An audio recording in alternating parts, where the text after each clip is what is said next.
Assalamualaikum warahmatullahi wabarakatuh. Halo teman-teman, di sini kami akan membahas tentang pengantar materi MSDI Manajemen Sumber Daya Insani. Yeah, aku sakit, aku healing sampai pagi tak balik. Tak cuma bagara. Coba dah.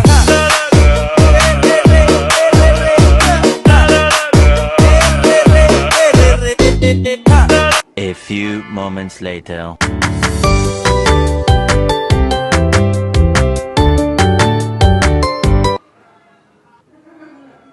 Wah, tungguin ya.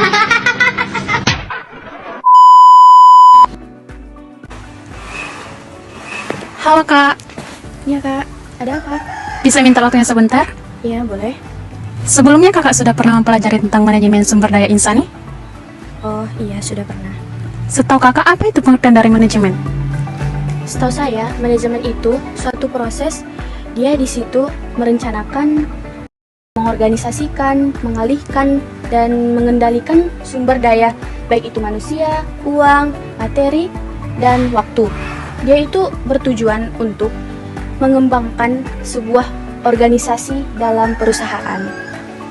Jadi kak, kalau manajemen sumber daya insani itu apa? Sedangkan manajemen sumber daya manusia itu, atau human resource, dia itu yang bertanggung jawab dalam perusahaan dan dalam berbagai kebutuhan sumber daya manusia. Dan pengembangan perencanaan sumber daya manusia, baik itu pelatihan, penerapan, perekrutan, dan pengembangan karir karyawan, dan berinisiatif untuk mengembangkan organisasi. Baik, bagaimana dengan tujuan dan manfaat pengelolaan manajemen sumber daya insani? Jadi teman-teman, tujuan pengelolaan manajemen sumber daya insani bertujuan untuk memastikan bahwa tenaga kerja yang dimiliki oleh suatu perusahaan dapat berkembang dan mencapai tujuan yang strategis dalam perusahaan. Kalau manfaatnya bagaimana? Jadi teman-teman, manfaat pengelolaan manajemen sumber daya insani yaitu dia meningkatkan kinerja organisasi yang baik untuk peningkatan kinerja yang signifikan. Jadi yang kedua itu pengembangan karyawan manajemen sumber daya insani untuk kesempatan bagi karyawan yang belum mempunyai pekerjaan dan belum mengembangkan dan meningkatkan keterampilan dalam suatu pelatihan dan pengembangan.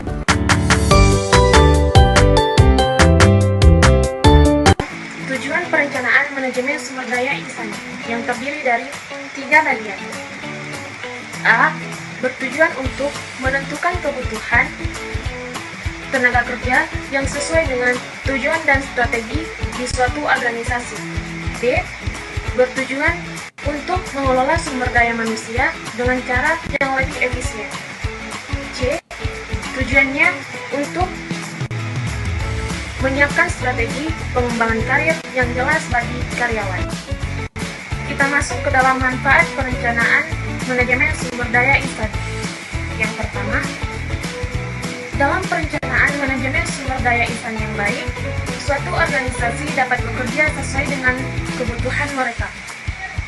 Yang kedua, dalam perencanaan manajemen sumber daya insani ini dapat mengelola risiko terkait tenaga kerja yang lebih baik. Dan yang ketiga, manajemen sumber daya insani dapat membantu terkait tenaga kerja yang lebih efisien. Peran utama SDI dalam organisasi itu sebagai pengelola aset manusia yang krusial untuk pencapaian dan tujuan organisasi. SDI bertanggung jawab untuk mengembangkan dan mempertahankan karyawan yang kompeten dan kompetensi sebagai penghubung antara strategi organisasi dan tenaga kerja sejalan dengan visi dan misi perusahaan. Strategi SDI yang efektif melibatkan perencanaan yang matang dan memaksimalkan kompetensi kebutuhan tenaga kerja dan penyusunan rencana pelatihan. Biaya urgensi dan kebutuhan sumber daya insani terbagi dua. Yang pertama, urgensi sumber daya insani.